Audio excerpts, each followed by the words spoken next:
right? So we have to understand these historic moments aren't just about saying like, hey, we did it and we moved the needle, because there's no way that we were in a post-racial society after President Obama was elected, nor will we be in a post-racial or post-gender society after we elect Kamala Harris to the White House. So why am I here, right? In short, we need to, number one, make sure that you all are connected with an apparatus that we all know can go beyond a rally, right? I love seeing the Vice President pack out Vegas and pack out Pennsylvania and pack out Atlanta. I mean, that's great. Pack out Savannah, right? I mean, I was at the rally. I was here. We shared a suite together.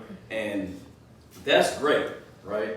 But we all know those folks are going to vote, right or wrong, right? It's the folks that's downtown Savannah, and it's the folks right down the street and in Brunswick that don't think that their vote matters. Those are the ones we have to reach.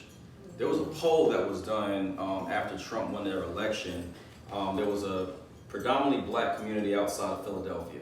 And this community had voted the exact same way for Trump as they did for Obama. And they were just perplexed. They were like, well, what's going on? We need to understand. So they did another poll. The poll didn't bring back any information. So the pollster, the guy that was collecting the data, went on the ground and just asked. And he said, overwhelmingly, the number one reason that the numbers were the same for Obama and for Trump. And hear this out, right? He said that, and this was predominantly black men that they polled. They said nothing got better under Obama and nothing got worse under Trump. Because in their mind, they're economic. And see, for us, we're like, well, I can name 10 things. But for a person that is socially, economically trying to keep their lights on, for a person who doesn't know how they're going to pay for their kid to go to college, right? For a person whose daughter, like the story that was shared during the convention, was raped or was abused physically, mentally, sexually, whatever the case may be. You know, I live in a county that's very affluent, right? When people's daughters get strung out on opioids, they have the money for their kids to be in rehab. The average community doesn't have that. When we went through the process, my goddaughter was missing for 4 years. We didn't have the means, in a sense, to just hire private investigators and do all these things. So we have to understand the socioeconomic impact can't just be when we fight, we win. Well, what the hell does that mean, right? And that's why this room is important. We have to be able to explain to people what that means. We have to be able to let people understand pay disparity, gender disparity, and the fact that when you look at contracting, when you look at investments, when you look at the amount of money that comes in here, that from a representation standpoint, look at Wall Street, every single metric we can look at is overwhelmingly disparate when we think about the inclusion of women. Even though women are the most qualified, the most educated, I mean, the most active as a whole.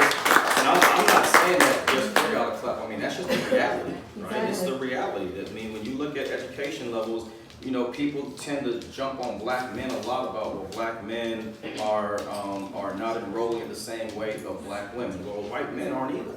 Right? I mean, across the board, we're seeing the number of men go to school, graduate, enroll, and graduate with advanced degrees, not at the pace that we're seeing with women. While women are getting 2 and 3 and 4 times degrees, the problem is their salaries are staying the same. That's right. So we have to look at pay and equity. We have to look at income inequality. We have to look at the fact that we boast a lot about Atlanta, but here's the reality about Atlanta. Atlanta has the largest income inequality in the United States of America. Yep. So as much as we like to say Atlanta's going to show up or Fulton County's going to show up, the problem is if you are a student in Atlanta public school systems today and you are born into poverty, you have a 92% chance of remaining in poverty after graduating from high school.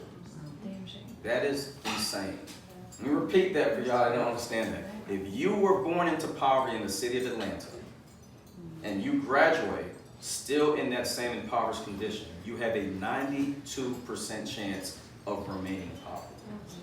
If we're not talking about that in Brunswick, and we're not talking about that in Liberty and in Savannah, where communities are overwhelmingly being gentrified and being displaced, then we're missing the mark.